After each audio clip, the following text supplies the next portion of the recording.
অনেক দিন পর বড় মেয়ের সাথে বেরোলাম আজকে। কোথায় যাচ্ছি?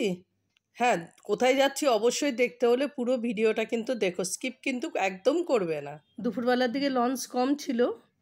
আগে তো যখন শ্বশুরবাড়ির থেকে যাতায়াত করতাম তখন তো এটা রেগুলারের রুটিনের রাস্তা হয়ে গেছিলো, কিন্তু বহু বছর তো আর শ্বশুরবাড়ি যাতায়াত নেই, যার জন্য এই রাস্তাটা এখন সেরকম আমার কাছে এখন অপরিচিত হয়ে গেছে। এই রাস্তা এখন আর সেরকম যাই না, অনেক কিছুই পাল্টে গেছে।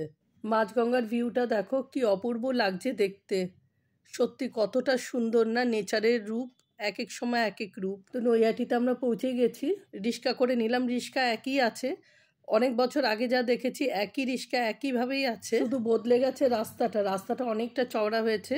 দু সাইডে যে ঘুমটিগুলো ছিল উঠে গেছে। আর এদিকে দেখো বড় মার পুজোর জন্য কত বড় লাইন পড়েছে। আমারও অনেক ইচ্ছা জানো তো বড় মার এখানে এসে পুজো দেবো।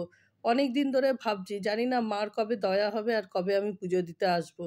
ঠাকুরের তো দয়া না হলে হয় না, ঠাকুর দয়া করবে তবেই পুজো দিতে আসব, সবই তার ইচ্ছা।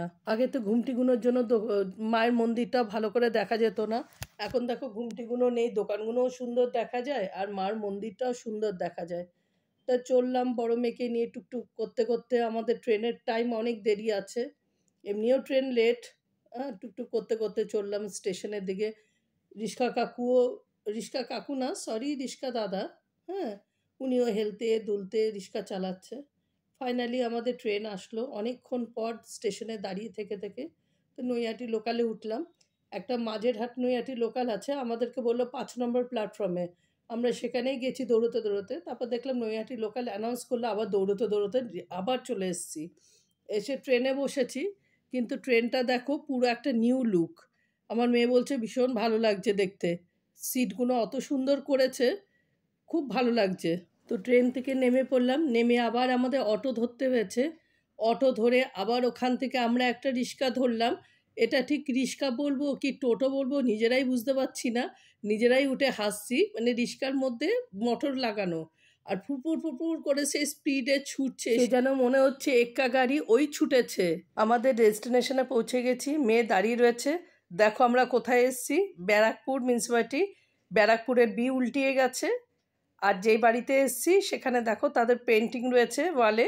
বাড়ির দিকে রওনা দিলাম, সেই ভিডিওটা তুলিনি। এক টোটো দিদির টোটোতে উঠেছি। এখন তো মহিলারা অনেকেই দেখছি টোটো চালাচ্ছে, ভীষণ ভালো লাগছে দেখতে।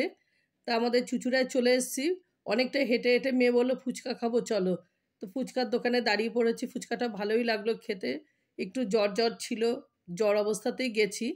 তো যাই হোক ভালোই লেগেছে, মুখের টেস্টটাও পাল্টিয়েছে। বাড়িতে এসে এই নিকাপটা এসছে, অর্ডার করেছিলাম হাঁটুর ব্যথার জন্য, কদিন ধরে হাঁটতে একটু কষ্টই হচ্ছে। তা হাজব্যান্ড বললো তাহলে নিকাপটা পরো ভালো হবে। তো ওরা ধৈর্য মানেনি, পার্সেল আসার সঙ্গে সঙ্গে ও সঙ্গে সঙ্গে খুলতে বসে গেছে।